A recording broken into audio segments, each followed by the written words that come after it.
Good evening, everyone. Welcome to District 63's Mentor Mondays.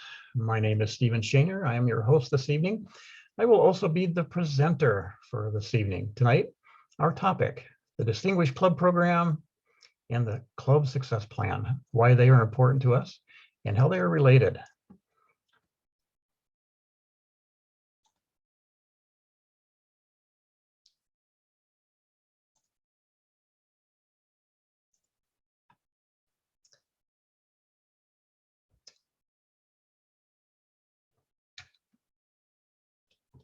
This document is actually a manual that you can download from Toastmasters International. Does everybody see my screen, I should ask? If you go into Toastmasters International website and do a search for either Distinguished Club Program or Club Success Plan, you'll come up with a list of options, and then scroll through that list of options until you find the Distinguished Club Program and Club Success Plan in English or whatever your preferred language is. I chose English, and this is the one I know. They didn't have one in Morse code, so I went with this one. And I love this subtitle, How to Be a Distinguished Club. Why is that so important, being a distinguished club? This is a great program that gives us some goals as a club, and it gives us a way to measure how successful we are as a club, how well we're doing as a club, how well our members are doing as a club. As I go through this, I'd like you to keep in mind one of my favorite quotes from Ralph Snedley. And this is just part of the quote. And he said, "I know of no other organization like Toastmasters that is dedicated to the individual." And think about that. We are an organization that is dedicated to the individual. In everything that we do, no matter what role we have, we should be dedicated to the individual. I can promise you, Don, you can confirm this, when you served on the board of directors, I can guarantee you that their main focus was on the member. And I see him going like this, yes. I had the opportunity to have breakfast with Richard Peck, our current international president. And I can assure you that his sole purpose in this organization was to be dedicated to the individual. No matter what role you have, if it's district leadership, if it's a club officer, or even just a member, always keep that in mind. That's why we were here. That's why we have these roles. That's why we do these jobs. So let's talk about the Distinguished Club Program first. We all know the Toastmasters mission, district mission, and the club mission. Our core values. We have a brand promise. We have a Toastmasters promise. And I'll skip through this table of contents.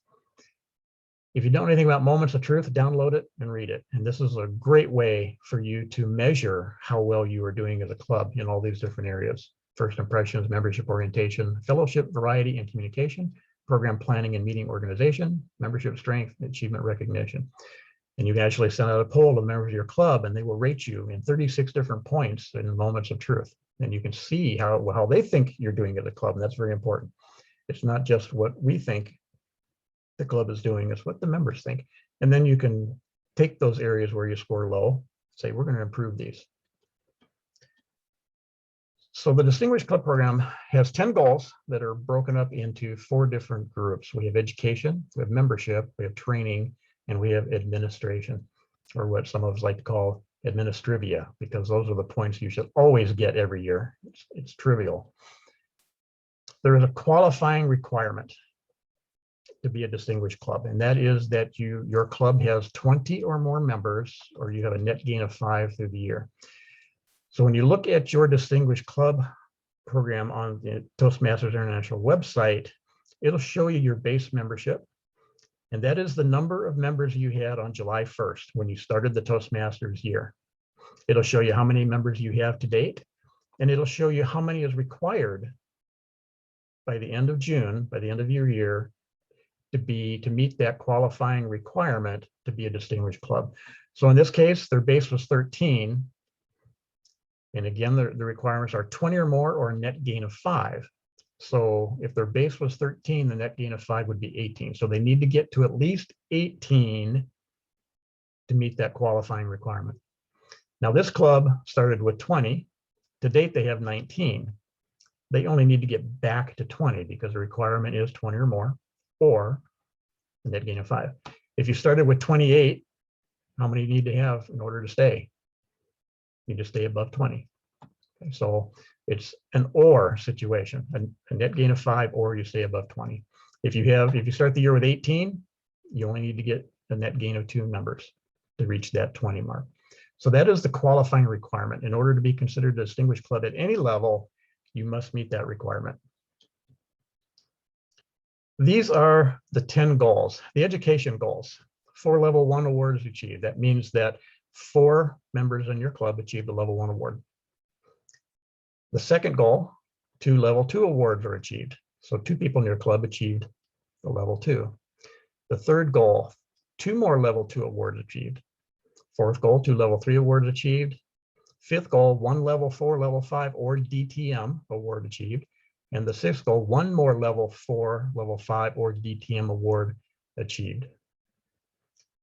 Now, going back to our quote, can you see how if our members are accomplishing these things, we are being dedicated to the individual or to the member? Okay. We need to understand what our members' goals are and help them achieve them. Next, we go into the membership goals. 4 new dual or reinstated members is goal number 7, and 8 is 4 more new dual or reinstated members. Now, they didn't just pull those numbers out of thin air. Through research, they discovered that the average 20-member club will lose an average of 7 members a year. Okay, so if a 20-member club on average loses 7 members a year, it makes sense that to keep our numbers above 20, we want to gain 8 new members in a year. That's why those are there. Why do people leave? There are lots of reasons. Okay, people move. People change jobs. They don't have time. I joined Toastmasters originally in the year 2000. After 8 months, my job changed. I couldn't attend that club anymore. It was 4 years later when my schedule changed again. I was finally able to go back to that club. So in that situation, it was just a situation where the club meeting time and my schedule didn't mix. Those things happen. The number one reason people leave their club is that they are not reaching their goals. Their needs are not being met. In order to meet their needs, we need to understand what their needs are. That's imperative. As club officers, especially, we need to know why our members are there. And I promise you that if I went around the room right now and asked each one of you why you joined, there might be some similarities, but they would be different. And if I went through and asked, why do you stay? I would get different reasons there too. Well, if this room of how many are in here, I can't see that right now, would all be different, I guarantee you all the members of your club have different reasons too. And if we understand those reasons, we can be dedicated to those individuals, help them achieve their goals, to add value to what it is they're trying to accomplish. That way we can retain, but we always want to be looking for ways to get those 8 new members every year. That's why goals 7 and 8 are there. Goal 9, a minimum of 4 club officer roles trained during each of the 2 training periods. We have a summer training period, a winter training period, and we need to get a minimum of 4 club members. How many do we want? All 7? Yeah, all 7.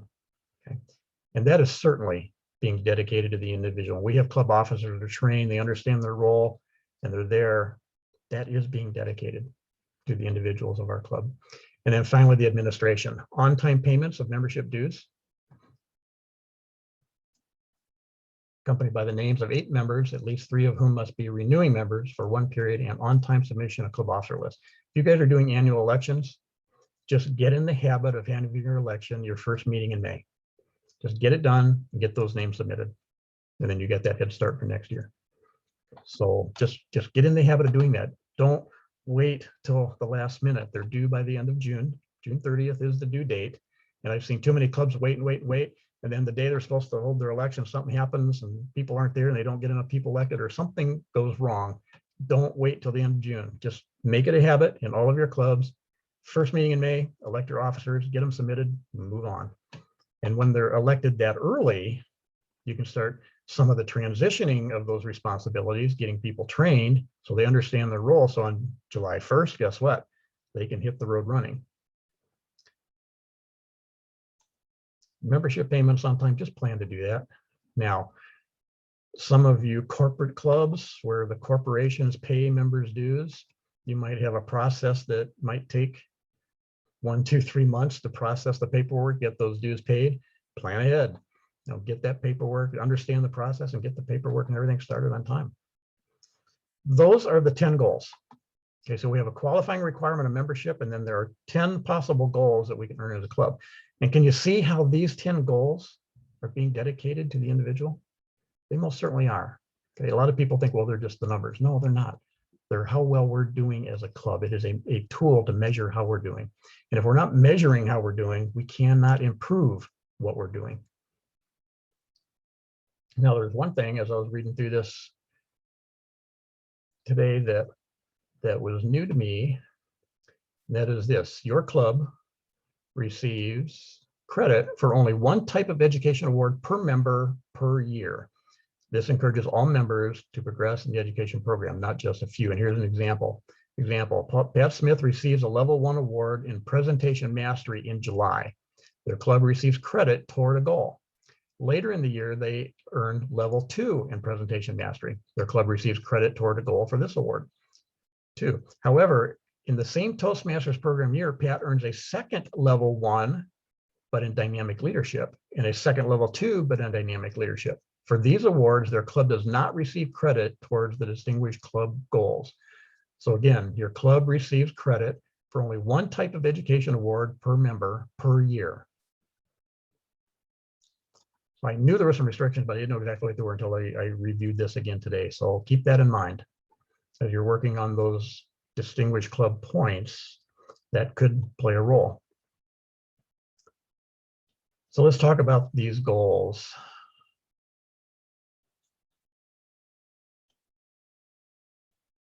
If you as a club meet the qualifying requirement of membership and you achieve any 5 of the 10 goals, you are a distinguished club. If your club achieves any 7 of the 10 goals, you are a select distinguished club. And if you achieve any 9 of the 10 goals, you are a president's distinguished club. This is how we measure success of a club in Toastmasters. And this is a great program. This is a great program. It really does allow you to see what the club is doing. And again, there is that qualifying requirement of membership. So before I move on to the club success plan, are there any questions from anyone? Just go ahead and unmute and fire away.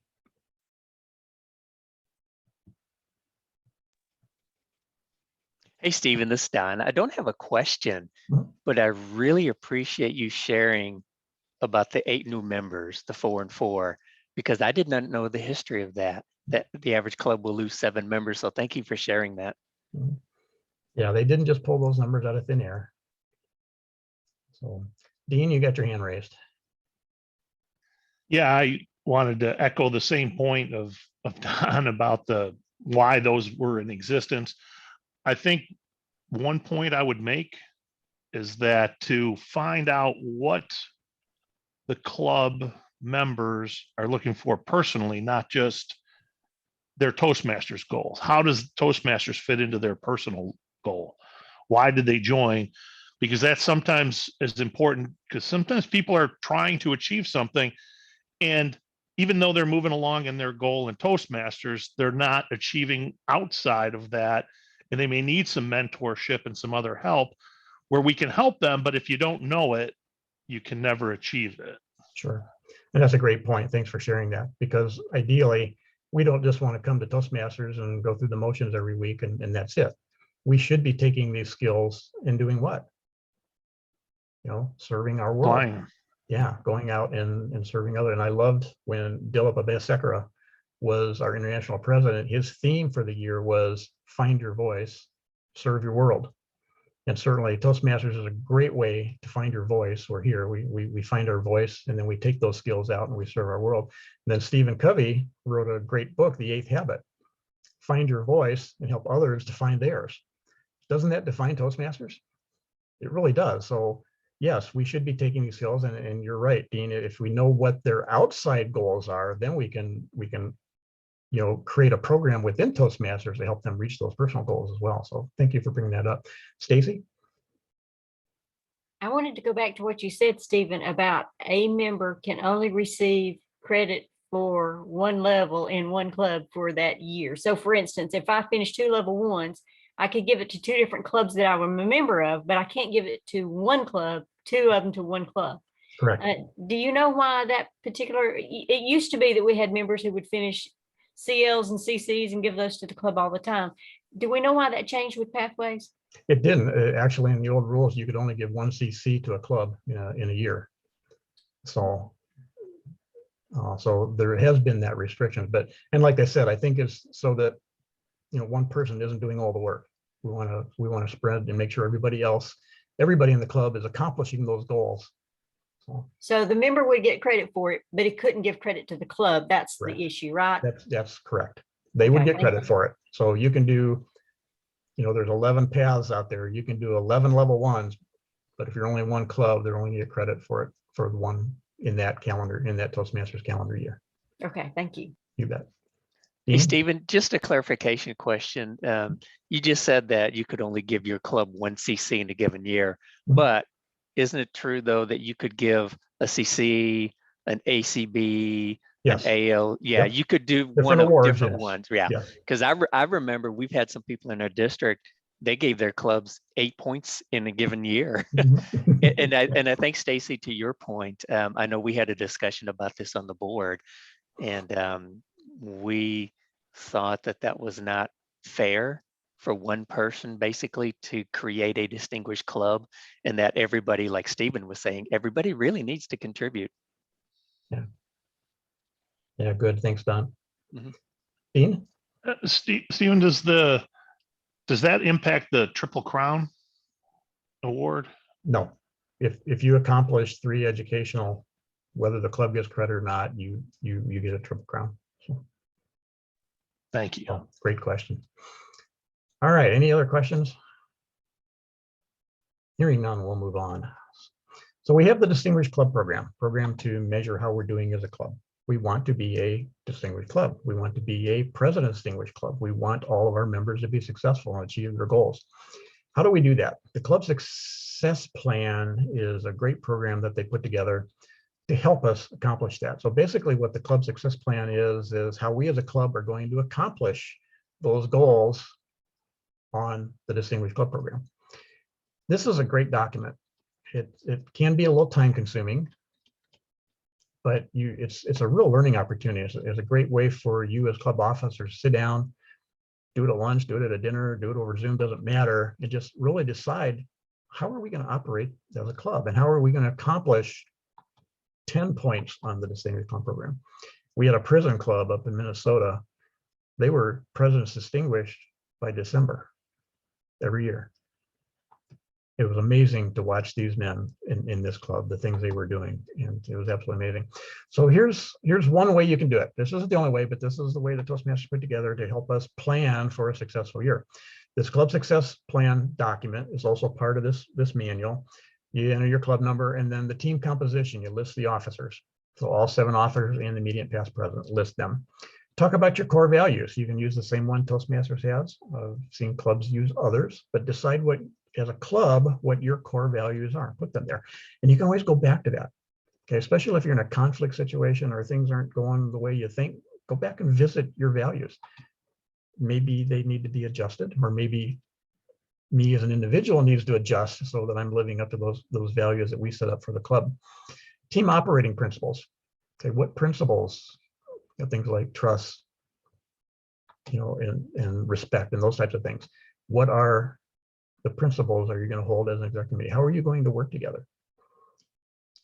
What are the potential obstacles? Boy, have we had any potential obstacles in the last year? I can't think of any off the top of my head, but maybe you can. But we certainly have quite a few members out there that when we went to Zoom said, I'm not participating. Okay. This would go in this document. Okay. So you're aware of it and you can decide, what are you going to do about some of those things? Okay. And as a club president, I talked to some of the people in our club that were refusing and they were adamant that they just did not want to do technology. And that's fine. I supported their decision, and we moved on. But you need to be aware of it. What are your obstacles? Up in Duluth, where I came from, meeting space. One of the clubs I chartered up there, we started and it took us 1.5 years to charter. And it was mainly because we could not find a place to meet. Meeting rooms up there were just non-existent. Even the library charged $80 an hour to rent their meeting room. So that was a real problem. And we finally found a place. I was working with United Way, and I'd asked them initially if we could use their room. They said no. So I went back and I negotiated with them. I said, look, he says, are you using it at lunchtime? They said, sometimes. I says, can we try this on a temporary basis, say 6 months, and see how it works? You guys will always have first chance at the room. If you need it, we'll back off. And they finally said, okay, we'll agree to that. And we got started, we got chartered, and we met. And then finally some people from Wells Fargo joined the club, and we ended up moving it over to the Wells Fargo building. But there are challenges and there are obstacles. And it's not, a bad thing but you need to be aware, so that you can make decisions accordingly. So what are your potential obstacles for your club? What is your meeting protocol? What will your meeting practice, how will you run your executive meetings? Decide that as a group. And then how will decisions be made? Most clubs are going to say Robert's Rules of Order. You may have another way to do it. Some companies have their own little program for doing those types of things. So you decide that as a group. How will you communicate with each other? Is it going to be email? Is it going to be Trello? I mean, what tool? So everybody's on the same page and you know how you're going to communicate with each other. What are the communication parameters? Make those decisions up front. How will the club exec committee resolve differences of opinion? I don't know why they put that in there. That never happens. So, no, I do know why it's there, because it happens all the time. How are you going to handle those? Decide up front, so when you actually have that difference of opinion, you don't have to sit there and figure this out. Decide ahead of time how those will be handled. How are you going to support each other? Okay, again, being dedicated to the individual. Okay, how are you going to do that? And how are you going to be held accountable? And that's a great one. Are you going to hold each other accountable? I hope so. Maybe your immediate past president is the person who's going to hold you accountable, but make that decision. Decide ahead of time. How are you going to recognize members, for their efforts? I mean, sometimes you have other people that are not on the executive committee that are doing some great things for the club, and whatever that may be, and even the members of the club, how are you going to recognize them? So starting point, what is your club's membership base? Write that down, okay? And then your qualifying requirement, how many members does your club aim to have on June 30th? Obviously, more than 20, but if you're starting with 8, maybe you want to start small. And then how much net growth does your club aim to have as of June 30th? So you have both of those to think about. You're going to achieve 5 of 10 goals. You're going to achieve 7. You're going to achieve 9. Or you're going to achieve all 10. Make that decision. And you can look at previous year's results. Okay, the last 4 years this club has been President's Distinguished. I think we want to keep that trend going. So take a look at those things. So now here's your education goals, 1 through 6. You want to do a situation analysis. What is the situation at your club? How many people do you have working on a level, and how close are they to completing it? So get an understanding of where you are so that you can set goals for where you want to be at the end of the year. So these types of questions: who is due to earn an education award? How motivated are members to progress in the education program? Ooh, that's a great question, isn't it? Do we know? What obstacles keep members from completing projects? In our club, one of the biggest obstacles is trying to understand pathways. So guess what? We started doing one-on-one training with those members and walk them through and showed them how to use the tool. Okay, so here again is where you find out what the obstacles are and then handle those. How familiar are members with the education program? You get new members in, who's training them? Who's showing them the ropes? Who's walking them through pathways and showing them what they need to do? How does your club promote the education program? I hope in a positive way. And we definitely need to be doing that. And then any additional notes you want to put down. So these are, again, we're working on educational goals. Then we have action plans. So education action number 1, describe how to help members complete levels 1 and 2 in pathways. Specifically, what action will be taken? And then write that down. Okay, what are your resources for this action number 1? What resources do you have? What people, what tools, what do you have? What are your resources? Okay, who is assigned for action 1? We need to assign somebody. And it may be the VP of Education, it may be somebody else. Okay, so who's going to do this? And then what is the timetable? When will it begin? When will it be complete? And how will the progress be tracked? Okay, this is just delegation 101, right? Find out that information. Then we go education action 2. Consider how to address the needs of members so they can complete levels 2 and 3 in pathways. Same type of thing. Okay, what are the resources? Who's it assigned to? And what are the dates? And how are you going to track it? Education action 3. Okay, and maybe you only want to do 2. And I'll say this, as you're filling out this document, keep it simple. Don't overwhelm yourself. It's like I've said before, if you've got 10 high priority goals, guess what? You don't have any. Okay, because they're all at the top of the list. So 1 or 2 goals is usually sufficient. If you want to do 3, that's fine. There is space here for it. You know, but you could do 1 and 2, say you're going to accomplish in the first 6 months of the year, and then maybe number 3 you're going to do in the next 6 months of the year, or something like that. So you can do them that way as well. Okay, goals 7 and 8, 4 new dual restated members or 4 more. Again, what's the situation of the club? What is your current membership situation? How many members join your club each year? Take a look at your history. Okay, what do you average in new clubs? What are your club's current obstacles for achieving its member goals? There's one else. Then action plan. Describe how your club will gain 4 new. Well, gee, we're going to have an open house. You know, who are the resources? Well, who wants to lead that? Gee, there's a possible project for one of your path electives or something like that. So there's great opportunities there. Who's assigned? Timetable. Now, when will it be complete and how will it be tracked? Then membership action 2. Well, we're going to do a membership building campaign. You know, or we're going to do I don't know, something on Facebook, or we're just going to really promote the club heavy on Facebook. So there's all kinds of options there. And again, who's going to do it? What's the timeline? Timetable, et cetera, et cetera. Okay, training goal. What's the situation? How have your club officers done in the past on training? Has it only been 4? Has it been less than 4 each time? It's time to pick it up if it has, but ideally, 7 of your officers, all 7 officers will get trained in both rounds. So how are you going to do that?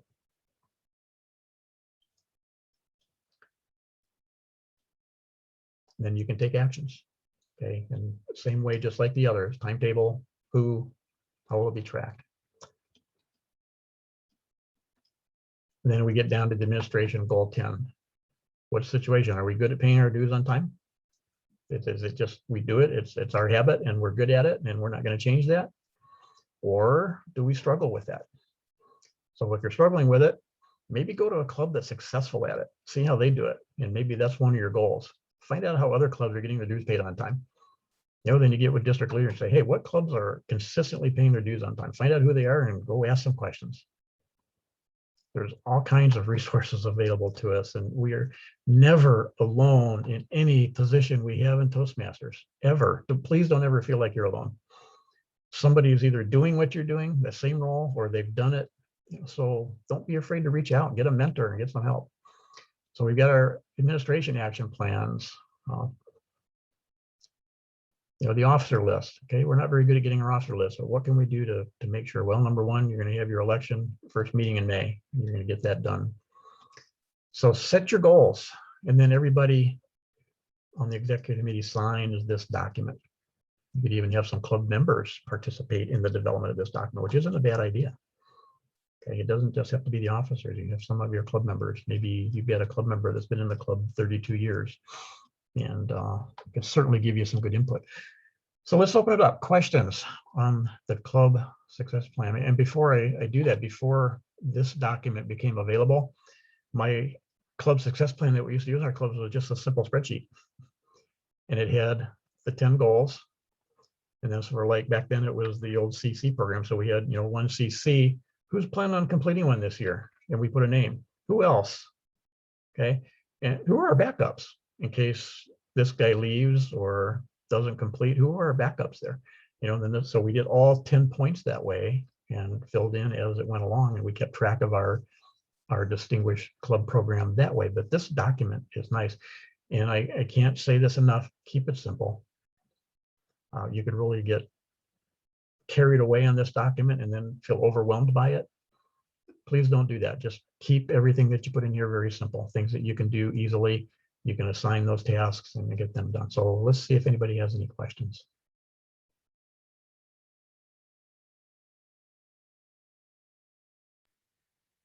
Stephen, this is Stacy. I really like this document because I think it's in a lot more detail than what we ordinarily do for our club success plan, just the 10 goals and who's going to accomplish what. But I really think that you need to include all your members in this document, because everybody has to take ownership of the club. Everybody has to step up and agree that this is what we're going to do and this is how we're going to do it. I wonder why they didn't add some questions around how are we going to advertise our club? How are we going to let people know we're here?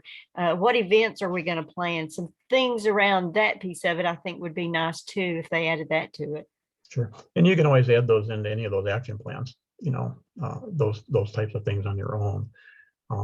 Now, one club I dealt with, the executive committee of the club would draft this document, and then they would take it to the entire club and go through it and make changes and those types of things too. So, but yeah, the more club members, and in fact, all members, is not a bad idea. So thank you for saying that. Dean, go ahead. One thing that when I was president and I asked, and Don was kind enough to be helping at that time as VPE, I went around to each person individually and asked them, what do you think? And then I went in and revised the whole plan. And then after I'd revised it, that's when I sent it out to everybody and said, do you agree with this? Make sure that this is okay and you can execute it. And everybody did pretty well with it. We were very successful, and we've got President's Distinguished that year. Nice. And I can say that when I've seen clubs do this, they are successful. So. Did I miss it, or did they have timeframes on any of that stuff? For instance, by December, we want to have done. Every one of those action plans had a start date and a completion date on it, and then who is assigned to it, and then how you're going to track that. So yeah, it's in there. It's nice. Stephen, if you don't mind, I might reiterate something. I think you said this or implied it, but it would be really nice if clubs, especially the executive committee of the clubs, use this document as a living document and maybe reviewed it from time to time with the members, maybe talked about it at every executive meeting, et cetera, et cetera. In the past, too often I've seen clubs create a plan, never even talk about it for the rest of the year. So I just wanted to reiterate that. Thanks for sharing. You bet. And thanks for reiterating. Yeah, we write down our goals and we throw them in a drawer, you know, personally. And then 10 years later, you're cleaning out the drawer. Oh yeah, I remember those, and I didn't do any of them. So it might be good if we had each club do this plan and give it to their area director, so their area director could bring it back up at the next executive council meeting or periodically. I think that would work well too. And there is your accountability right there, isn't it? Yep, it sure is. That would hold all the clubs accountable, because they know that somebody's going to come back and check with them on it. Yeah, I like that. That could even be part of the club visits. Mm-hmm. Absolutely. I think you're right, Nick. That should be a part of the club visit, because I think that would be, and it would give the area director something to talk about and talk from. You said you were going to do such, how's that going? Do you need any help? Do we need to think about revising that goal if you're not there? That kind of thing. Yeah, that'd be great. We really need to think about doing that next year. Yeah, and that's a great point. This should be a living document. And as you're going through the year and you've got an action plan, it's like, you know what, this isn't going to happen, and here's why. Because you bumped into one of these obstacles. Okay, how do we remove this obstacle, or do we need to refine that goal to something completely different so we don't have the obstacle? So don't be afraid to review and change as needed. You know, it might be a good document for us to send out in May. Remind people at spring conference, by the way, you need to do your elections by that first meeting in May, and here's a document that you can use to help you plan for the next year. So use that May, June timeframe to fill this out and have it ready for your area director coming in. Yeah, they used to send it out with the club officer manuals. When they sent those out in a packet, they had 7 manuals for the officers, and they included this manual as well. But I don't think I've received one of those in a while. I don't know if they're still, are you guys getting those manuals? Yeah, so it's all online now. And a lot of Yeah, people don't know PDF plan. this manual exists, so. Any other questions, thoughts, comments?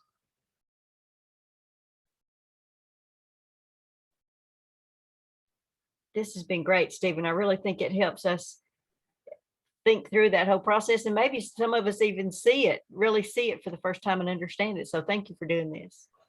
Well, every time I go through it, I learn something new, and I kind of reviewed through it real quick today. I was like, oh, okay, I didn't, that one comment there about one level per person per club. I was like, I had to think about that one for a minute. But you know, as many times as I've been to officer training, as many times as I've gone to officer training, I mean, almost 19 years of this, and I learned something every time. So You're when- absolutely right. You know what? This, and Don, we've talked about this before. This would be something good to send to the club officers and say, here's some homework for you before you come to your TLI. We want you to fill this out and bring it with you to the first TLI in the summer. Or this is something we're going to work on when you come to TLI in the summer. That would be great. Yeah, absolutely. Absolutely. Any other questions, comments? This is great. Good job. Thanks, Dean. And again, we're in this for the members. Okay, as leaders, it's not about us. We all need to be dedicated to the individual, those members of our club. And when we do that, they're successful, we're successful, the club will be successful, the members will take care of themselves. That's really how this should work. All right, I'll turn it back over to Stephen. Where'd he go? There he is. Okay. Thought we lost Stephen. Next week, we're going to talk about club open houses. I'm going to leave this just as an open discussion. So we will just kind of have an open discussion about some things we've done in open houses, some successes, some things that were a little challenging, and what kinds of things we should be doing in open houses. So be prepared to come and talk about what you've done, some ideas you have, and those types of things. On April 26th, Tanya Latham will be doing developing your club marketing plan. And then on May 3rd, Teresa Dunbar is doing fractured table topics. I'm looking forward to those two as well. Let's see, Stacy, what do you have for us tonight? I understand that we are down a few speakers at the spring conference, so we still need some educational speakers. We are still looking for some folks to participate in the talent show and also in SMEDX. For those of you who aren't familiar, SMEDX, think of TEDx only for Toastmasters. So you get a 15-minute, I think we're doing 15-minute, Stephen, is that right? Correct. 15-minute. I have one open slot. So we still have one open slot for that. We do have several other things that will be coming up. So make sure that you keep an eye on all of the communications coming out from Toastmasters. Also, it's very important for our club officers to attend, at least presidents and VPEs, to attend the business meeting, because we will be voting on officers for next year and also realignment of all of the clubs for next year. So make sure everyone's aware of that. Thank you, Stephen. thanks, Stacy. See no Madi tonight. Kristen, what do you have for us? Yeah, we had a wonderful meeting tonight with our newest chartered club, Tri-Stars of Tennessee. And the Tri-Stars is Rotary and Toastmasters together. I'm not sure which one this is in the world. They think that they may be the 4th chartered Rotary club, but I'm not 100% positive. It's super high vibrational group. I have somebody else who's wanting to start or to do a demo meeting with EC Toastmasters. I'm super excited about that. So a new demo meeting hopefully coming up this week. So if anybody wants to speak, I believe it'll be 2 o'clock on Thursday. I'm going to be sending out some information very soon. Speechcraft is going to be Wednesday night. And I love that group of people. Maybe we'll have a club coming out of that too. Good things are happening. All right, keep up the good work. And congratulations again on that club. That's exciting stuff. I love to see that. Kim. Hello. I am still looking for a couple more area directors if anybody is interested. I also have a finance manager position and also a division director. So if any of those spark your interest, please let me know and I'll be happy to set up time to talk with you, or if you know of someone, send them my way. Great, Kim. take advantage of every opportunity you can in this organization.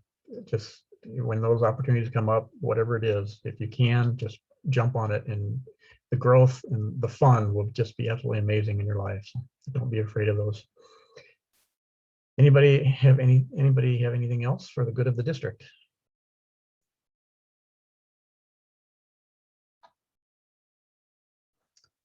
All right, thanks everyone for taking time out of your Monday night to join us. I hope this has been valuable for you and you did learn something tonight. I know I learned some things getting ready for it. And you know what they say, who learns more, the teacher or the student? And everybody tells me I've got a lot to learn, and that's very true. So thanks for being here.